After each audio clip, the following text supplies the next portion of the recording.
Hey everyone, it's Grace.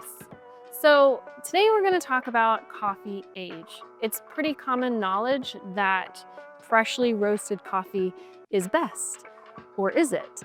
So today we're going to conduct a series of experiments using one coffee, a fan favorite, the natural anaerobic Ethiopia Worka, but it's going to have 3 different roast states. I'm going to be brewing one that is 24 hours off roast, 2 weeks off roast, and 1 month off roast. And we're going to see the differences visually, tastes, and aromatics. So our goal today is to determine which coffee's roast state is best and which one tastes best, looks best, and has a good aroma. I think you're going to be surprised in what we find out. So in order to do this justice, we have to make sure that everything is brewed exactly the same. I already know that the roast profile is the same. It was roasted on the same roasting machine by the same roaster. It's just different roast dates. While we brew, I'm going to brew everything on the same brew method. I'm going to have the same water temperature. I have it set to 203. I'm going to grind the coffee at the same consistency. It's going to be a 6 on the fillet oat grinder. And my parameters, my recipe for my brew is going to stay exactly the same. What you might notice is that the different roast dates might brew a little bit differently, and that's because the coffee's solubility might change, the age has affected the way that the coffee brews, but I'm gonna try and keep everything exactly the same and consistent throughout as much as I can. So let's get started. I'm just gonna give each of these a little bit of a sniff to start with. That's kind of the first thing that I'll notice is if they smell any different. So this is the coffee that was roasted yesterday. This is 24 hours off roast. And pretty typically it smells a little green, a little papery, hay-like, but I am getting some of that berry sweetness from Worka that I would expect. This is 2 weeks off roast. The berry sweetness, the floral aromatics are coming out a little bit more here. It definitely doesn't smell fresh or green. I can tell that this coffee has been sitting for a minute. It doesn't smell stale at all. And this is the 1 month off roast. Smell that one. Wow, this one's really chocolatey and sweet. I didn't really smell chocolate in the other two, so that's really interesting that the chocolate is really coming through on this 1 month off roast. But it's also a little bit more wine-like and kind of cordial liqueur cherryness as well. Nice. Interesting. So far, wildly different just based on the overall smell of the whole beans themselves. Okay, so now we're going to go ahead and grind these. Again, these are all getting ground the exact same. It's going to be number 6 on the oat grinder.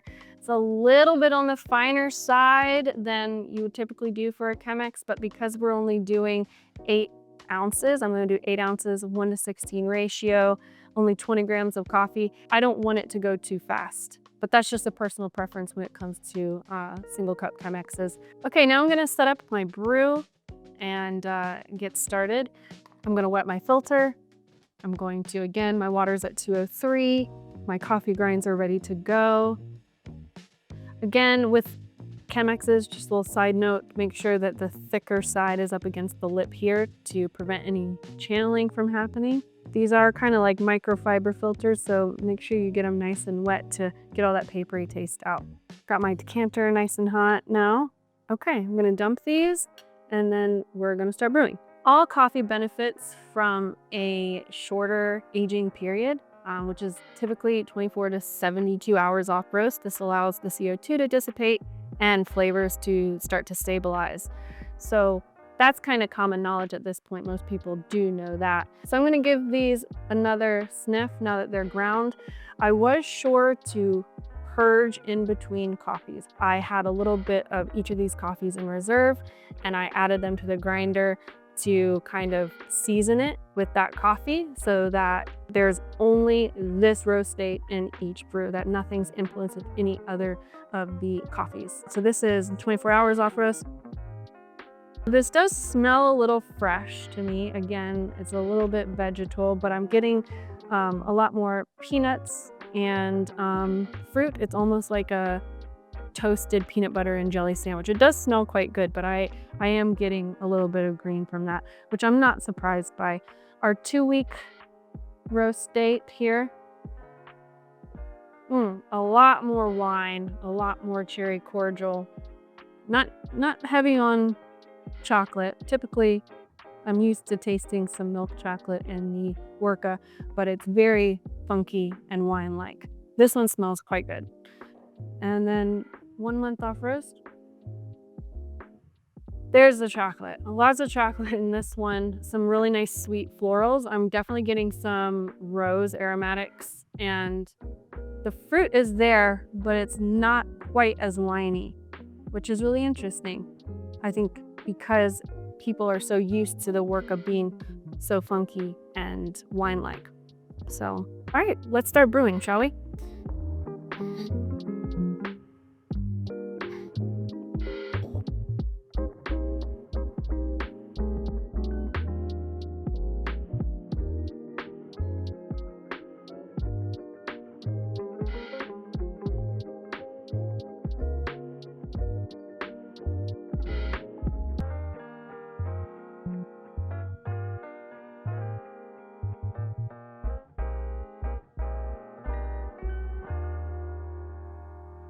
That was really hard.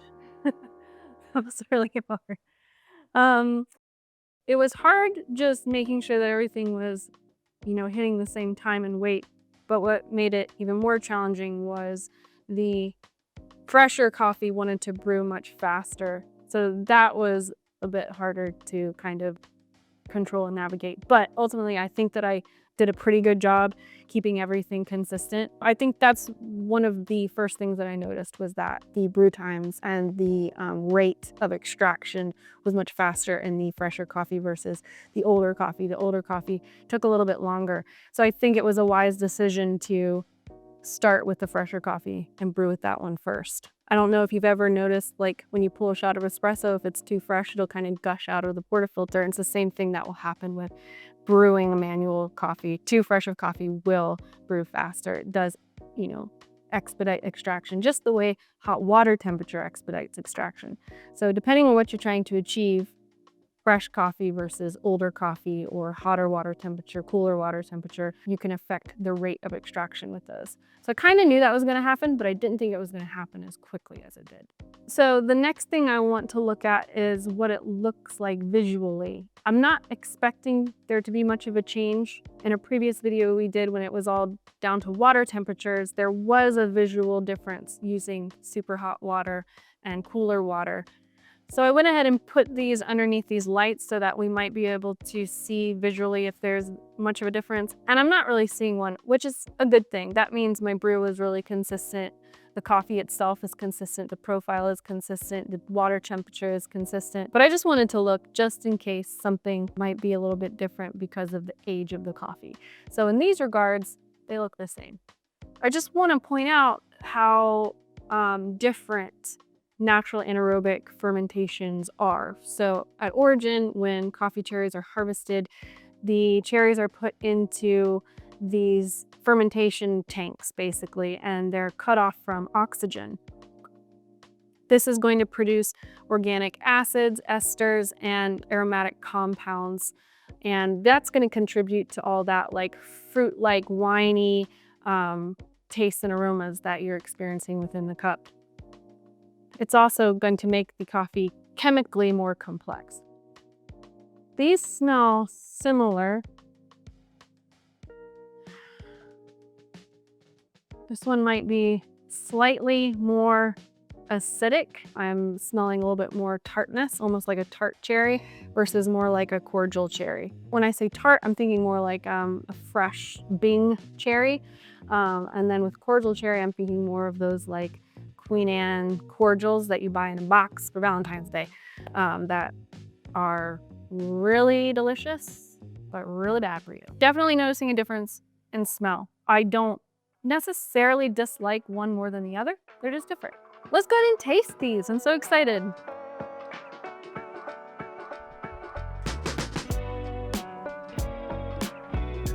I'm gonna start over here on this side with the 24 hours off roast.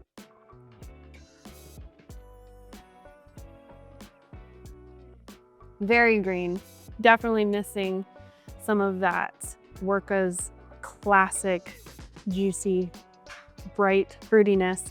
And that's a shame because this is a delicious coffee and it should be enjoyed that way, getting all of that berry sweetness. But this is exactly what I expected. In my opinion, 24 hours off roast is just not quite long enough in general for any coffee, and especially with an anaerobic natural, as we're coming to find out.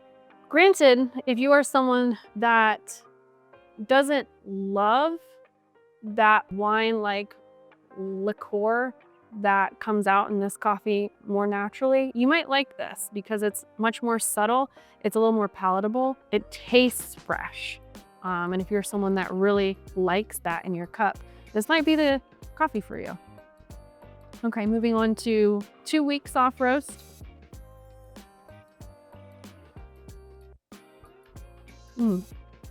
Okay, there's the tartness that I had been missing, the acidity that I had been missing.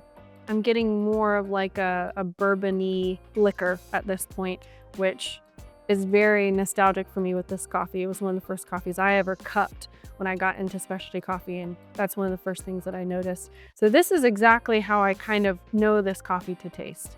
The sweetness is there, the liveliness is there, the brightness is there. There's like a subtle hint of chocolate. It's not overpowering in chocolate. It's definitely funky, it's definitely fruity. 2 weeks off roast is definitely for those Worka lovers out there that drink this coffee daily, and this is how we know this coffee to be. This is really delicious. Okay, and 1 month off roast.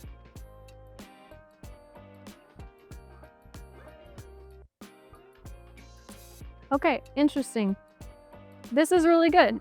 Surprisingly good. It doesn't taste stale. That's the first thing I've noticed. Doesn't taste stale, doesn't taste papery at all. The wininess has kind of dissipated a little bit, which if you like that, you might miss that in this cup. But it's way more chocolatey, which is really surprising. But we were kind of getting hints of that in the aroma, so it was kind of foreshadowing that that might happen. But again, I'm just really surprised at how fresh it tastes, despite it being 1 month old. It's giving a lot of complexity, more than I thought that it might. It's got its floral notes. I'm tasting the rose. I'm getting a little bit more of like a softer fruit versus a cherry, maybe more of like cooked blueberry, or like a blueberry maple syrup, something that's a little bit more sweeter. But yeah, that's really delicious, and I'm really, really pleasantly surprised and excited about that. Okay, so if I were to rate these, starting with this one, and I'm being pretty generous simply because this is a delicious coffee, no matter what the age is on it, it's a delicious coffee. It's got a 96 on Coffee Review, and it's personally my favorite. I'd give probably this a 7 overall on a scale of 1 to 10. There's some nice sweetness. The body is syrupy, but not overly syrupy. It's kind of lower in acidity, which I think I would have liked it a little bit higher in acidity. But overall, it's a good cup of coffee. I would not turn it away. It just tastes a little green, tastes a little vegetal, just a little too fresh for me. This one right here at 2 weeks, this is 9 or 10. It's really delicious. It's exactly how I want this coffee to taste. It's exactly what I expect from it. I'm getting those really unique, nuanced wine-like qualities from it that we have come to know and love about the Worka.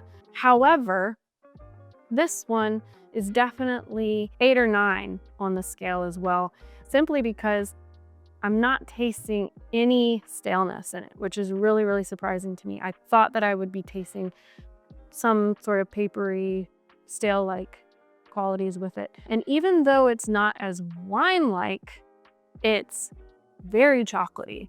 And it has more like softer, subdued blueberry sweetness, which if you're not someone that loves the wine-like features in the Worka, I think you'd prefer this one because you're still getting all of those flavors, but it's not overpowering your palate. It's not so funky and fruity that it's not something that you can continue to drink. It's a lot more sessionable and refreshing. At this point though, I am curious to know what it would taste like if we met in the middle of these two coffees. This is 2 weeks, this is 1 month.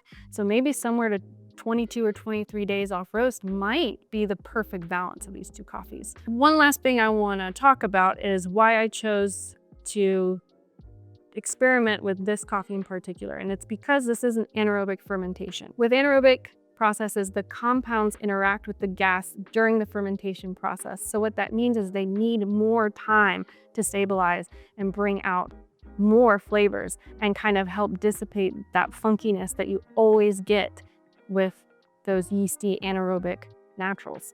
If we were to try this with a washed process or even just a natural process, I don't think we would come to the same conclusion. I don't think 30 days off roast would be enjoyable for those coffees. Ultimately, anaerobics need a longer time to rest after roast. So if we were to do this experiment on, say, a washed process, I don't think we'd find that the 30 days was as enjoyable. I think for a wash process, coffee fresher is actually better. I do think all coffees need at least 24 hours to 72 hours. Personal opinion, at least 48 for them to taste best. So while fresh is best, there are exceptions, and the anaerobic natural is one of those. You really need extra time for the CO2 to be released, for the flavors to settle and stabilize so that you can really enjoy the complexity that this coffee brings. I'd love to hear your thoughts. If you want to leave some comments below, try this at home. Let me know what you think. Do you like your coffee fresh? Do you like to let it sit on your counter for a little while? Have you noticed a difference in naturals or anaerobics and washed coffees and letting them sit, or the age in the coffee themselves? I'm super curious. Let me know below. Thank you so much for watching. See you next time.